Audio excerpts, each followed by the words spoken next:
नमस्कार विद्यार्थी मित्रांनो, क्रिएटिव्ह मॅथ्स मराठी या आपल्या लाडक्या युट्यूब चॅनल मध्ये पुन्हा एकदा तुमच्या सगळ्यांचं सहर्ष स्वागत आहे। इयत्ता 10वी गणित भाग 1 च्या इम्पॉर्टंट प्रश्नांची सिरीज आहे। अति महत्त्वाचे प्रश्न, जे प्रश्न परीक्षेला नेहमी येतात, ज्या प्रकारचे बोर्डाच्या परीक्षेला प्रश्न नेहमी येत असतात, अशा प्रश्नांच्या सिरीज मध्ये शाब्दिक गणित आहे। दोन चलातील रेषीय समीकरणे हे जे प्रकरण आहे, या प्रकरणातली शाब्दिक गणित आपल्याला परीक्षेला हमखास विचारली जातात। कधी 2 मार्कासाठी, कधी 3 मार्कासाठी, तर कधी 4 मार्कांसाठी। त्यामुळे हे प्रकरण जे आहे ते शाब्दिक गणितांच्या अनुषंगाने खूप महत्त्वाचं आहे। तर ही शाब्दिक गणित कशी सोडवायची यावर आपण चर्चा करणार आहोत।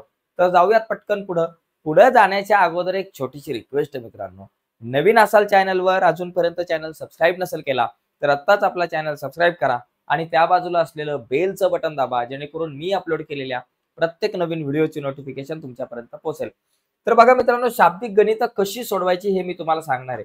म्हणजे ती गणित सोडवण्याची नेमकी प्रक्रिया काय असली पाहिजे, नेमका कसा विचार केला पाहिजे हे आपल्याला समजलं पाहिजे। ओके, म्हणजे गणित कुठलं पण असू दे भाऊ, कुठलंही गणित असू द्या, पहिली गोष्ट मनाने वाचायचं आहे, व्यवस्थित वाचून घ्यायचं। काय या गणितामध्ये दोन संख्यांमधील फरक 3 असून मोठ्या संख्येची तिप्पट आणि लहान संख्येची दुप्पट यांची बेरीज 19 आहे, तर त्या संख्या काढा। बघा मित्रांनो, दोन गोष्टी असतात। दोन चलातील रेषीय समीकरण या प्रकरणातलं जर का एखादं शाब्दिक गणित असेल तर यामध्ये दोन गोष्टी असतील, दोन संख्या असतील, दोन व्यक्ती असतील, दोन शहरं असतील, दोन गावं असतील, दोन ठिकाणं असतील, काही असेल पण दोन असेल, तर त्या दोघांमधल्या एकाला एक्स म्हणायचं आणि एकाला वाय म्हणायचं, विषय संपला। याच्यानंतर या प्रश्नामध्ये दोन अटी असतील, दोन कंडिशन असतील। मग ह्या दोन अटी शोधायच्या आणि या दोन अटींवरून दोन समीकरण तयार करायची, हे सगळ्यात महत्वाचं आहे। आणि एकदा का रे दोन समीकरण तयार झाली की मग ती सोडवायची, विषय संपला। बघा, आपण जाऊयात प्रक्रियेला। या गणितामध्ये काय दिलंय, दोन संख्यांमधील फरक। भाऊ, दोन संख्या आहेत म्हणजे एक संख्या x असेल, दुसरी संख्या y असेल, पण याच्यामध्ये दोन संख्या जर असतील तर एक संख्या मोठी असेल, एक संख्या छोटी असेल। मग मोठी संख्या x, लहान संख्या y, संपला विषय। मग इथं म्हणायचं मोठी संख्या x, मोठी संख्या बरोबर x मानू आणि लहान संख्या y मानू। फोन आला, त्याला जरा कट करू। ओके, फोनाला कट करू। बघा, मोठी संख्या आपण म्हटलं x आणि लहान संख्या जी आहे तिला आपण म्हटलं y। दोन संख्या आहेत, मोठी संख्या x, लहान संख्या y। झालं बाबा। आता इथं दोन अटी आहेत, त्याच्या दोन अटींमधली पहिली अट बघा काय आहे। पहिली अट, पहिल्या अटीनुसार आपण इथं म्हणू, पहिल्या अटीनुसार काय आहे बाबा पहिली अट, नीट समजून घ्या।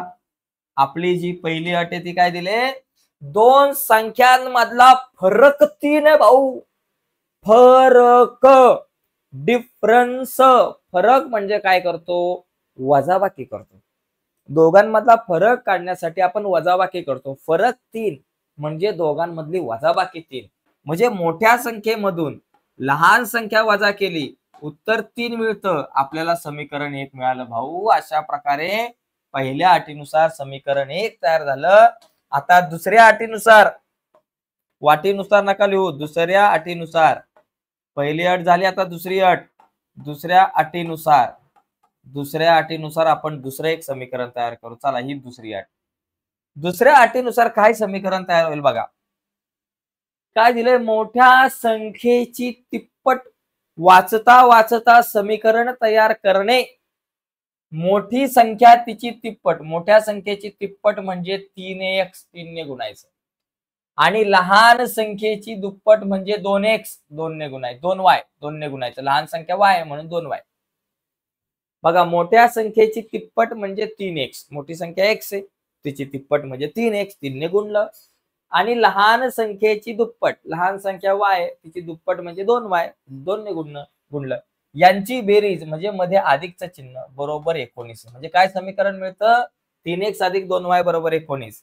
3x अधिक 2y बरोबर 19, याला म्हणायचं समीकरण नंबर 2। मोठ्या संख्येची तिप्पट म्हणजे मोठ्या संख्येला 3 ने गुणलं। लहान संख्येची दुप्पट म्हणजे लहान संख्येला 2ने गुणलं बरोबर 19 येते. आता लक्षात घ्या, कधी कधी असं म्हटलं जाईल लहान संख्येची चौपट, मोठ्या संख्येची दुप्पट, लहान संख्येची 5 पट, 5ने गुणा. इथं तुम्हाला दिलंय बाबा पहिल्या अटीनुसार दोन संख्यांमधला फरक 3 आहे किंवा दोन संख्यांमधला फरक 10 असेल तर x वजा y बरोबर 10. दोन संख्यांमधला फरक 12 असेल तर x वजा y बरोबर 12. अशा प्रकारे सुद्धा आपण हे सगळ्या गोष्टी म्हणू शकतो. ठीक आहे. आता ही दोन समीकरणं तयार झाली, आता यांना सोडवायचे. आता या दोन समीकरणांना सोडवण्यासाठी तुमच्याकडे क्रेमरची पद्धत आहे किंवा दुसरी कुठली पद्धत चलाचा सहगुणक समान करून वापरा. अशा दोन पैकी कुठल्याही पद्धतीचा तुम्ही वापर करू शकताय. आता मी काय करतो, चलाचा सहगुणक समान करतो. मग इथं बघा x चा सहगुणक खाली 3 आहे, वर काय नाही म्हणजे 1 आहे. y चा सहगुणक खाली 2 आहे, वर काय नाही म्हणजे 1 आहे. म्हणजे x चा आणि y चा कोणाचाच सहगुणक समान नाहीये. मग आपण x किंवा y दोघांपैकी कशाचा तरी सहगुणक समान करू. मग कशाचा सहगुणक समान करता येईल? x चा करा किंवा y चा. चला आपण y चा करू. खाली 2y आहे, वर पण मला y पाहिजे. मग वर पण 2y पाहिजे. खाली 2y आहे, वर पण 2y. मग y च्या जागेवर 2 येण्यासाठी y ला कितीने गुणावं लागेल? 2ने गुणावं लागेल. मग एकट्या y ला नाही तर संपूर्ण समीकरण 3 ला 2ने गुणायचं. आणि तसं इथं लिहा समीकरण 1 सॉरी गडबड झाली. इथं या समीकरण 1 ला 2ने गुणायचं, नुसतंच y ला नाही तर या संपूर्ण समीकरण 1 ला आपण 2ने गुणलं पाहिजे. म्हणजे इथं 2y येतील आणि बाकी या दोघांना सुद्धा 2ने गुणायचं. समीकरण 1 ला 2ने गुणू आणि तसं लिहायचं समीकरण 1 गुणिले 2 करू. समीकरण 1 ला 2ने गुणू, कारण इथं 2y आहे, वर पण 2y आले पाहिजे. आता 2ने गुणलं काय झालं? 2 गुणिले x 2x वजा 2 गुणिले y 2y बरोबर 3 दुने 6. समीकरण नंबर 3 तयार झालं. चला आता तिसरं जे समीकरण आहे, पहिल्याला विसरा, दुसरं आणि तिसरं यांच्याकडे लक्ष द्या. इथं 2y आणि इथं 2y बरोबर, अधिक 2y वजा 2y. आता या दोन समीकरणांची बेरीज करू. बेरीज केल्यामुळं हे 2y आणि वजा 2y कट होतील आणि मला x ची किंमत मिळेल. मग त्यासाठी इथं लिहू समीकरण 2 अधिक समीकरण 3 करू. समीकरण 2 अधिक समीकरण 3 करू. चला 2 अधिक 3 करू. मग चला 2 ला उचला. 3x अधिक 2y बरोबर 19. इथं लिहिलं 3x अधिक 2y बरोबर 19 आणि अधिक समीकरण 3 काय बाबा 2x वजा 2y 2x वजा 2y बरोबर 6. दोघांची बेरीज करतोय. 3 आणि 2 झाले 5x अधिक 2 वजा 2 कॅन्सल झाले. अधिक 2y वजा 2y कट झाले आणि 9 आणि 6 झाले आपल्याकडे 25. 9 आणि 6 25. x ची किंमत काढायची. x इथंच 25 पण आपल्या जाग्यावर, हे 5 गुणिले इकडे आले भागिले x बरोबर 5 5 25. म्हणजे x ची किंमत किती आली बाबा? 5 आली. x ची किंमत मला मिळाली 5. आता y ची किंमत, x ची किंमत म्हणजे मोठी संख्या मिळाली 5. आता y ची किंमत मला काढायची म्हणजे लहान संख्या काढायची. मग त्यासाठी x बरोबर 5 ही किंमत तुम्ही समीकरण 1 मध्ये ठेवा, 2 मध्ये ठेवा, 3 मध्ये ठेवा, कुठं पण ठेवा. मी समीकरण 2 मध्ये ठेवतो. इथं लिहा x बरोबर 5 ही किंमत समीकरण 2 मध्ये ठेवू. समीकरण 2 मध्ये ठेवू. 2 मध्ये ठेवू. 1 मध्ये ठेवली तरी चालेल, 2 मध्ये ठेवू. चला समीकरण 2 काय रे बाबा माझ्याकडे? कुठं गेलं समीकरण 2? 3x अधिक 2y बरोबर 19. इथं लिहायचं 3x अधिक 2y बरोबर 19. 3 गुणिले x ची किंमत किती बाबा? मला आले 5 मिळाले. x ची किंमत 5 मिळाले. अधिक 2y बरोबर 19. अधिक 2y बरोबर 19. 3 5 15 अधिक 2y बरोबर 19 आपल्या जाग्यावर. आता 2y ला म्हणायचं भाऊ इथंच थांब, 19 ला म्हणायचं तू जाऊ नको लांब. 15 अधिक हे बरोबर चिन्हाच्या पलीकडे गेले वजा 15 झाले. 2y बरोबर 19 15 गेले 4. 19 15 गेले आपल्याकडे राहिले 4. ओके. y आपल्या जाग्यावरती 4 आपल्या जाग्यावर, हे 2 गुणिले इकडे गेले भागिले. y बरोबर 2 दुने 4. y बरोबर किती? 2. मग या ठिकाणी आपल्याला त्या ज्या संख्या आहेत त्या काय मिळाल्या? 5 आणि 2. लहान संख्या 2, मोठी संख्या 5. ओके. आता यांच्यातला फरक 3 आहे बघा. या 5 मधून 2 गेले 3, म्हणजे आपलं उत्तर बरोबर आहे. मी बाजूला होतो, याचा स्क्रीनशॉट वगैरे तुम्हाला हवा असेल तर तुम्ही घेऊ शकता. ठीक आहे. आता अशा प्रकारे हे एक गणित, अजून एक गणित आपण बघू म्हणजे सगळ्या गोष्टी क्लिअर होतील. ठीक आहे. आता दुसरं एक गणित बघू, ते पण खूप इम्पॉर्टंट आहे बघा.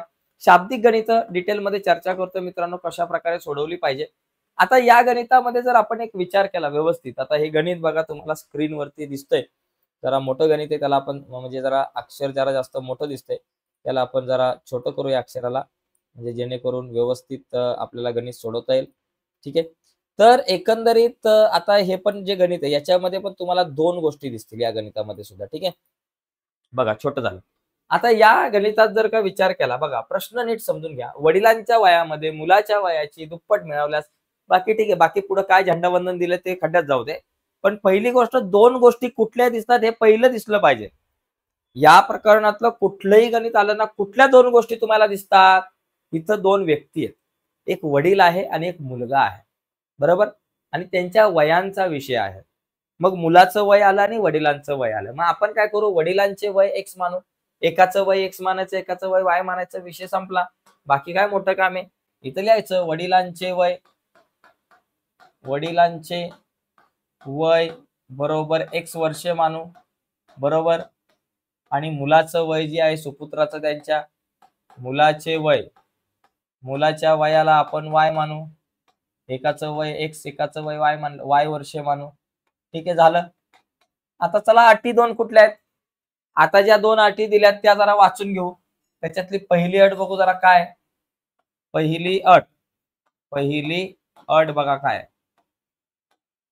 यातली पहिली अट आपल्याकडे काय की वडिलांच्या वयामध्ये, वडिलांचं वय काय एक्स, याच्यामध्ये मुलाच्या वयाची दुप्पट मिळवल्यास काय मिळवायचंय? मुलाच्या वयाची दुप्पट. मुलाचं वय वाय, त्याची दुप्पट म्हणजे 2 गुणायचं, 2y. बघा वडिलांच्या वयामध्ये म्हणजे एक्स मध्ये, मुलाच्या वयाची दुप्पट, मुलाचं वय वाय आहे, त्याची दुप्पट म्हणजे 2y मिळवल्यास उत्तर 70 येतं. बेरीज किती येते? 70. म्हणजे झालं एक समीकरण झटक्यात तयार. एक्स अधिक 2y, एक्स अधिक 2y बरोबर 70. याला म्हणायचं समीकरण नंबर 1. झालं. पुढची दुसरी अट बघा काय. पहिल्या अटीनुसार एक समीकरण, आता दुसरी अट. दुसरी अट काय? दुसऱ्या अटीत असं आहे की आता मुलाच्या वयामध्ये, मुलाचं जे वय आहे ते वाय, त्याच्यात वडिलांच्या वयाची दुप्पट मिळवायची. आता दुप्पट कोणाची मिळवायची? वडिलांच्या वयाची, म्हणजे एक्स ची. वडिलांचं वय एक्स आहे, त्याची दुप्पट 2 आहे. ती मिळवल्यास बेरीज 95 येते. हे जर मिळवलं तर बेरीज किती येते? 95 येते. लक्षात आलं? म्हणजे मुलाच्या वयामध्ये म्हणजे वाय मध्ये वडिलांच्या वयाची एक्स ची दुप्पट मिळवल्यास म्हणजे 2x, बेरीज 95 येते. कधी कधी असं विचारलं जाईल, मुलाच्या वयामध्ये वडिलांच्या वयाची तिप्पट मिळवल्यास 3x मिळवलं असतं. मुलाच्या वयामध्ये वडिलांच्या वयाची चौपट मिळवल्यास 4x म्हटलं असतं. एकदम सोपं आहे. y अधिक 2x बरोबर 95, याचाच अर्थ तुम्ही 2x अधिक y बरोबर 95 असं म्हणू शकता. मग इथं लिहायचं दुसऱ्या अटीनुसार 2x अधिक y बरोबर 95, म्हणजे मुलाचं वय y, त्याच्यात वडिलांच्या वयाची दुप्पट मिळवली, उत्तर आलं 95, नंबर 2. आता ही दोन समीकरणं सोडवून एक्स आणि वायच्या किमती काढायच्या. एक्स ची किंमत म्हणजे वडिलांचं वय, वाय ची किंमत म्हणजे मुलाचं वय. या दोघांमध्ये कोणाचा सहगुणक समान नाहीये. आपण एक्सचा करू. एक्सचा खाली 2x आहे, वर 2x आणण्यासाठी एक्सला 2 ने गुणायचं, म्हणजे समीकरण 1 ला 2 ने गुणायचं. आणि इथं लिहायचं समीकरण 1 ला 2 ने गुणू, 1 गुणिले 2 करू. ठीक आहे. आता समीकरण 1 ला जर 2 ने गुणलं तर माझ्याकडे काय मिळेल? बघा x गुणिले 2 2x अधिक 2 दुने 4 म्हणून 4y, 70 दुने आलं 140, समीकरण नंबर 3. आता मला बघा हे 2x कट करता येईल, 2x कॅन्सल होतील, कट करता येईल, समान आहे ना सहगुणक. हे कट झाल्यावर y ची किंमत मिळेल.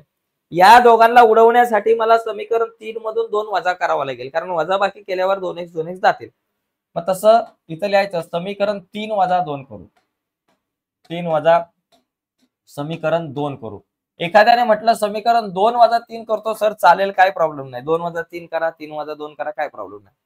समीकरण 3 आहे 2x अधिक 4y बरोबर 140, 2x अधिक 4y बरोबर 140 आणि वजा पुढचं समीकरण आहे 2x अधिक y बरोबर 95, 2x अधिक y बरोबर 95.